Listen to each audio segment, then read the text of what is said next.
di antara itu 14 anak yang telah meninggal.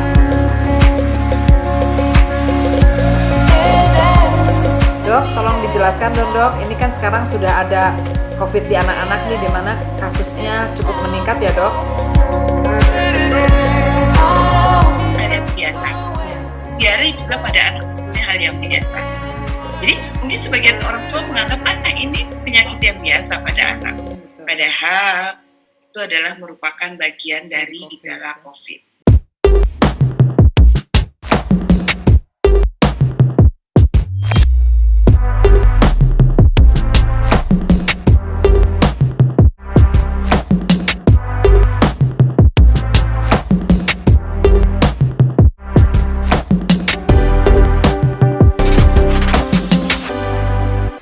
Hai pemirsa, apa kabar?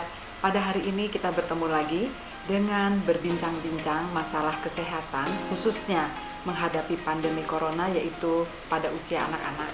Dan hari ini kita akan berbincang-bincang dengan dokter spesialis anak. Namun kita harus ketahui dulu yang disebut anak-anak itu seperti apa.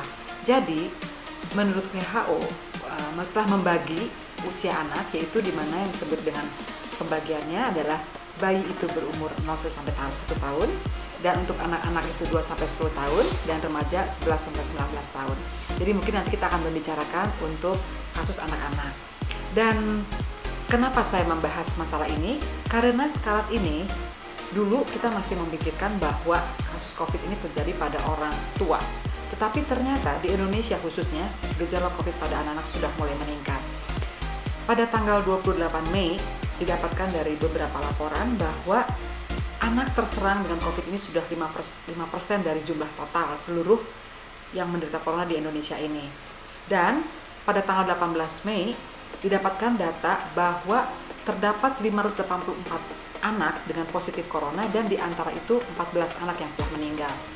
Tentunya dalam menghadapi fase normal ini di mana anak-anak akan kembali bersekolah, tentu kita harus tahu kira-kira harus seperti apa pencegahannya. Dan karena saya ada di bidang kulit dan kelamin, saya akan membahas sedikit penyakit anak-anak atau kelainan kulit pada anak-anak yang terjadi sering terjadi menyerang pada anak-anak.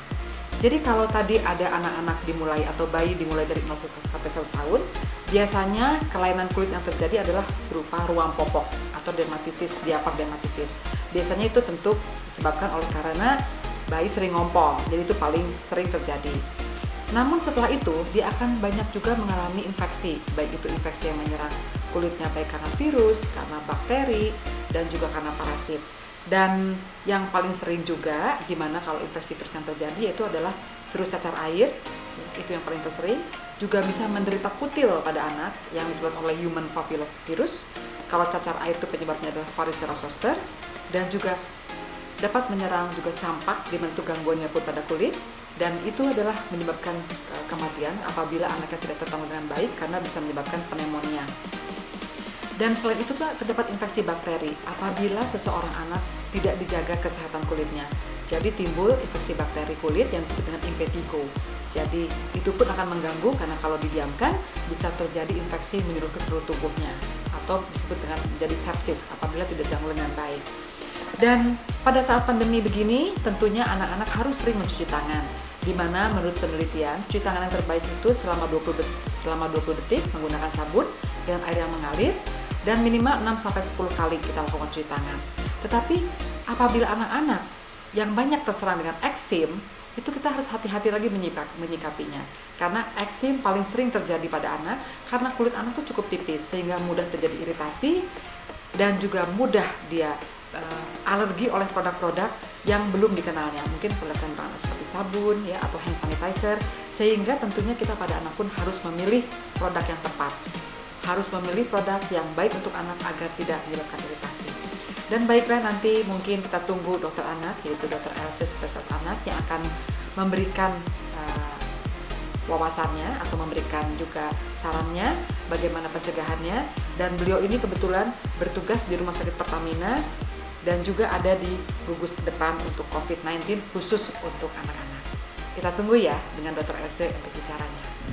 Baiklah pemirsa, pada saat ini saya sudah bertemu dengan Dr. Elsie, dokter spesialis anak, yang akan berbincang-bincang kita mengenai COVID pada anak-anak. Ya. Dok, tolong dijelaskan dong dok. Ini kan sekarang sudah ada COVID di anak-anak nih, di mana kasusnya cukup meningkat ya dok. Terakhir katanya ada 584 anak yang terserang dan 14 yang meninggal. Dokter bisa ceritakan dok, seperti apa dok sebetulnya COVID pada anak-anak itu? Iya, dan terima kasih banyak atas Iya. kesempatannya. Iya. Betul sekali Dr. Nenden, itu yang Iya. Dr. Nenden tadi sampaikan 584 itu Iya. kalau nggak salah di 18 Mei itu dok. Iya betul. 18 Mei. Iya. Bayangkan sekarang di 1 Juni Iya. data yang dikumpulkan oleh IDAI itu sudah 4.543. Waduh, cepat sekali ya dok angkanya. Jadi ya. sudah meningkat lebih dari 1.000. Itu yang PDP dok. Yang Jadi PDP yang ya? pasien Iya. dalam pengawasan. Betul. Nah, di antara itu yang kemarin itu meninggalnya kan cuma 129, sekarang meninggalnya sudah 160-an. Kalau pada anak, ini tren kasus ini, Ya. kurvanya masih naik sampai saat ini. Kurvanya masih naik.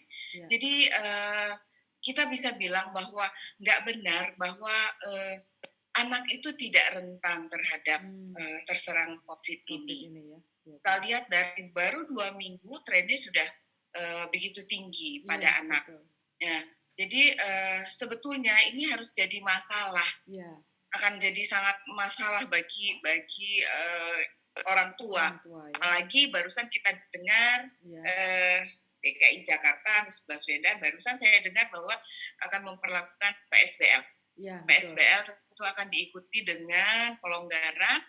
Kemudian ini kita tanda kutip loh dok, ini menghadapi tahun baru. Nah ini betul. Mungkin yang harus kita cermati. Ya. Sebetulnya gejala COVID pada anak dan dewasa itu sama ya, hampir sama ya. Cuma masalahnya gini, yang namanya pneumonia, yang namanya diare, itu kan merupakan bagian dari gejala COVID. Betul. Pneumonia itu bisa batuk, pilek, nyeri tenggorokan misalnya, bersin-bersin. Pada anak itu sebetulnya hal yang biasa.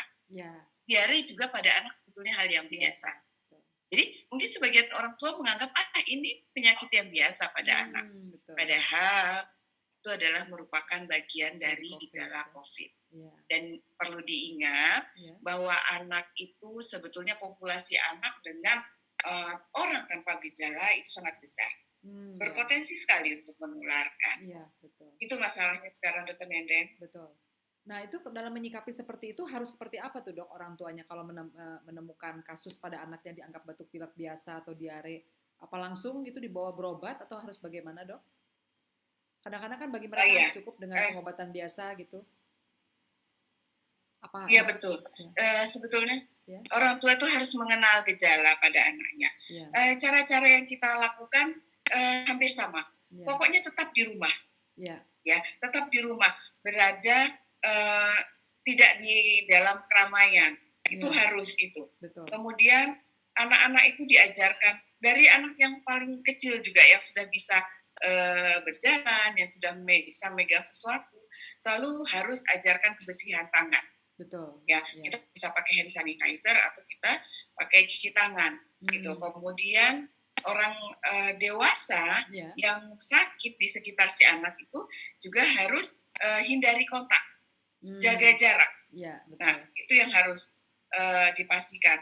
Kalau misalnya anak itu bergejala, kemudian yang ringan, batuk ringan, demam ringan, bisa diatasi dengan obat-obat yang biasa diminum, kita tidak sarankan untuk ke fasilitas kesehatan.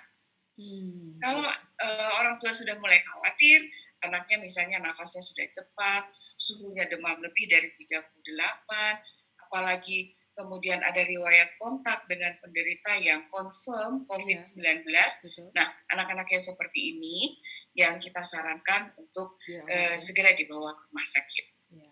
Kalau untuk pengobatannya nanti kalau misalnya untuk pengobatannya sendiri apakah sama dok penanganannya untuk anak dan dewasa pengobatannya sendiri? Ya, sampai saat ini kan kita sebetulnya di seluruh dunia juga masih mencari-cari. Betul. Karena ini virus, yang pertama pasti imunitas ya dok. Betul. Imunitas tubuh itu yang perlu kita tingkatkan. Selain sanitasi tadi, anak-anak jangan salah loh. Sekarang itu sudah banyak masker ya. Iya, Orang betul. tua bisa pilihkan masker tapi yang sesuai dengan ukuran anak supaya bisa optimal. Betul. Nah, anak-anak sudah bisa begitu. Iya. Kemudian obat-obatan sama, anak-anak disarankan untuk berjemur. Kemudian harus banyak sayur, buah. Iya. Nah, itu yang sulit dong pada Betul, anak ya, pada biasanya. anak, iya. Minum yang cukup, hidrasi itu harus cukup Iya, sebetulnya. betul. Ya. Hidrasi harus cukup, makan sayur dan buah gitu. Iya. Sama jangan lupa obat demamnya, obat turun panasnya buat anak-anak. Oh, seperti itu ya, Dok ya. Dok, Itu aja mungkin, Dok, nggak ada yang khusus. Terus kalau pada orang tua kan biasanya terserang pada orang yang komorbid ya, Dok? Ya, ada kelainan. Ya. Nah, kalau untuk anak-anak komorbid apa, Dok, biasanya paling sering, Dok? Kalau orang tua kan misalnya betul, orang tua ada komorbid ya, katastropik ya, Dok, ya, DM, hipertensi, kelainan jantung dan lain sebagainya. Tapi jangan dikira anak-anak tidak punya komorbid. Anak-anak dengan kelainan ginjal, anak-anak dengan kelainan jantung, anak-anak dengan talasemia, hemofili, itu juga banyak sebetulnya. Iya, betul. Ya. Yang harus mendapat perhatian khusus sebetulnya. Dan ingat juga di Indonesia kasus anak yang meninggal dengan komorbid ini sudah ada. Jadi tetap, jadi komorbidnya itu ya kelainan-kelainan, biasanya kelainan jantung, kelainan ginjal, kemudian kelainan hematologi dan keganasan biasanya, Dok, yang menjadi komorbid. Iya. Betul. Nah, menurut dokter saran-saran apa nih, Dok? Kita dalam menghadapi new normal ini, dokter setuju nggak, Dok, kalau misalnya sekolah itu ya karena kan sekarang sudah ada new normal di mana anak-anak sudah mulai bersekolah, itu harus bagaimana, Dok? Nanti penularan antara guru dan anak atau bagaimana tuh, Dok? Kira-kira dengan keadaan suasana baru ini, kita harus beradaptasi dengan seperti itu. Sebetulnya kita di Dokter Anak, Ikatan Dokter Anak Indonesia itu masih untuk menyarankan tidak bersekolah dulu minimal sampai akhir tahun ajaran ini, Dok. Kalaupun misalnya, ini kan di Indonesia sudah akhir masa tanggap darurat. Kalaupun misalnya adanya protokol yang katanya apa, Dok, tatanan kehidupan normal baru ya, normal betul. Itu. Nah, setidaknya kita minta protokol kesehatannya harus tetap. Betul. Jadi minimal itu kita harus melakukan pemeriksaan PCR. Itu minimal 30% dari kasus, 30 kali dari kasus. Kalau misalnya sekarang kasus kita ada 4.000, harus 30 kalinya. Anak-anak dengan kelompok umur yang sesuai dengan kasus itu dilakukan pemeriksaan PCR. Artinya kalau PCR itu kan nggak rapid, Dok. PCR betul. Itu harus sampai saat ini kita dengan swab ya, Dok. Jadi harus 30 kali lipat dari kasus. Tuh. Kemudian juga kalau misalnya ketemu, kontak tracing-nya harus benar. Jadi benar-benar harus dicari. Sampai saat ini penularan pada anak itu sebagian besar dari orang dewasa di sekitarnya. Betul. Kemudian kalau misalnya ketemu, karantina dan isolasi mandirinya terus harus benar. Pembatasan fisiknya juga harus optimal. Nah, itu yang untuk menghadapi kehidupan normal baru. Jadi banyak sekali yang harus dikerjakan gitu. Betul. Berkaitan dengan sekolah sebetulnya untuk sekolah ini IDAI itu sudah mengeluarkan panduan bahwa kita menyarankan bahwa sekolah itu kita apresiasi ini Kementerian Pendidikan dan Kebudayaan mulai Maret itu sudah melakukan PJJ, pembelajaran jarak jauh, kemudian sudah mulai daring. Kita apresiasi itu dan kita minta untuk tetap dilaksanakan minimal sampai akhir tahun ajaran ini, Dok. Sampai akhir tahun ini. Jadi kalaupun mau dibuka lagi, kita sarankan itu di Januari 2021. Tentu itu nanti kita lihat lagi trennya. Kita lihat lagi trennya apakah naik atau sudah mulai melandai seperti DKI Jakarta saat ini. Jadi kita tetap ya, Dok, sampai saat ini masih menyarankan untuk pembelajaran jarak jauh. Jadi modulnya dari rumah aja. Tidak menyarankan dulu untuk anak-anak sekolah. Sambil kita antisipasi. Kalau menurun oke, tapi kalau kasusnya, kalau Indonesia sekarang kan tren kasus belum turun ya, Dok? Iya, betul. Masih meningkat. Iya, kurva masih tetap naik sampai saat ini. Betul. Jadi kita tidak sarankan Nah, kalau misalnya syarat epidemiologinya itu sudah terpenuhi, kemudian sekolah-sekolah itu sudah bisa dibuka, maka kita anjurkan semua pihak itu bekerja sama. Kontrol epidemiologinya akan tetap dilakukan, nggak mungkin berhenti gitu ya dok. Sistem layanan kesehatan lihat dulu. Kalau seandainya sekolah dibuka, kemudian kasus-kasus meningkat, apakah rumah sakit di Indonesia ini mampu untuk menampung anak-anak terutama? Betul. Karena kalau anak-anak dia satu sakit, saya mau rawat beberapa, itu nggak bisa sendiri dok. Iya betul, harus ditunggu ya. Mereka harus ditemani dengan orang tuanya. Betul. Jadi satu pasien anak artinya sama dengan 2 pasien yang kita rawat. Betul. Nah itu masalahnya. Jadi harus siap dulu dengan itu pemerintah sebelum buka sekolah. Selain itu surveillance-nya harus benar. Itu imbauan IDAI. Jadi harus dulu tadi kembali dok, harus laksanakan dulu, melakukan pemeriksaan PCR, melakukan swab 30 kali dari kasus yang kita. Kalau itu belum tercapai, kita tidak sarankan untuk buka sekolah. Dan sekarang ini kan dok, ada beberapa penelitian mengatakan kelainannya itu bisa juga manifestasinya di organ lain selain pada pernafasan dan diare. Yang pernah dokter temukan lagi apa kira-kira dok kasusnya dok untuk corona ini yang menyerang organ lain pada anak-anak dok? Pada anak-anak selain yang 2 tadi, pada kulit dok. Ya betul. Jadi ada ruam atau hematom itu pada kulit itu saya pernah nemukan. Begitu ya dok ya. Nah dari situ. Demam hati-hati. Demam kalau dari literatur di luar hampir 85% kasus itu diawali dengan demam ya. Tapi di Indonesia biasanya hampir tidak ada demam pada anak-anak. Itu harus kita cermati. Betul. Kira-kira yang membedakannya apa ya dok? Perbedaan kita tidak demam kalau sana demam. Kira-kira yang membedakannya apakah ada perbedaannya dok atau bagaimana? Dari patofisio apa dari mekanismenya atau sifat virulensinya atau apa gitu dok?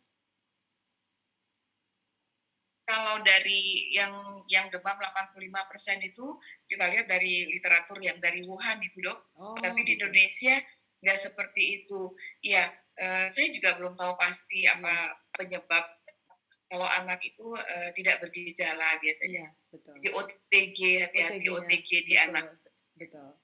Ada perbedaan jenis kelamin nggak dok pada anak-anak? Di mana laki-laki misalnya lebih banyak daripada perempuan atau perbedaannya? Ada perbedaannya dok? Atau sama saja? Sampai saat ini enggak. Berimbang dok. Berimbang ya dok ya? Data yang kita kumpulkan sampai saat ini berimbang untuk kelompok usia jenis kelamin. Iya. Baik dok, terima kasih dok. Mungkin dokter bisa kasih saran-saran dok, bagaimana saran-sarannya untuk mencegah penyebaran virus corona ini pada anak-anak dan juga mungkin saran untuk orang tua harus seperti apa dalam menyikapi saat ini dok, menghadapi tatanan baru ataupun dalam masa yang masih kita pandemi ini dok. Sarannya dari dokter. Untuk orang tua sampai keadaan normal kembali, anak-anak tetap di rumah, semua kegiatan lakukan di rumah. Kalau bisa kita menyarankan sekolah pun masih tetap harus di rumah dulu. Kemudian ajarkan anak untuk hidup bersih. Pola hidup bersih dan sehat harus diajarkan kepada anak. Selalu cuci tangan. Sekarang masker juga sudah bisa kita jumpai, mudah, gampang kita temui masker. Kemudian juga jaga jarak. Jaga jarak dengan orang dewasa di sekitarnya. Kemudian untuk anak-anak yang kemarin itu karena kita awal di Indonesia kita kan nggak tahu ya ini sampai kapan, kita itu sempat menunda imunisasi selama 1 bulan waktu itu. Tapi kalau kita lihat tren sekarang yang belum tentu akan berakhirnya kapan, kita sarankan imunisasi dilanjutkan. Jadi untuk orang tua yang kemarin sempat imunisasinya tertunda, imunisasi dilanjutkan di fasilitas kesehatan manapun, dilanjutkan dulu. Baik. Gitu. Ya dokter, mungkin cukup sekian bincang-bincang kita dan sudah banyak sekali manfaatnya yang dokter sampaikan dok. Terima kasih ya dokter Else. Terima kasih. Baik dokter. Terima kasih kembali dokter Teten. Semoga bermanfaat. Semoga bermanfaat ya. Assalamualaikum warahmatullahi wabarakatuh. Waalaikumsalam warahmatullahi wabarakatuh.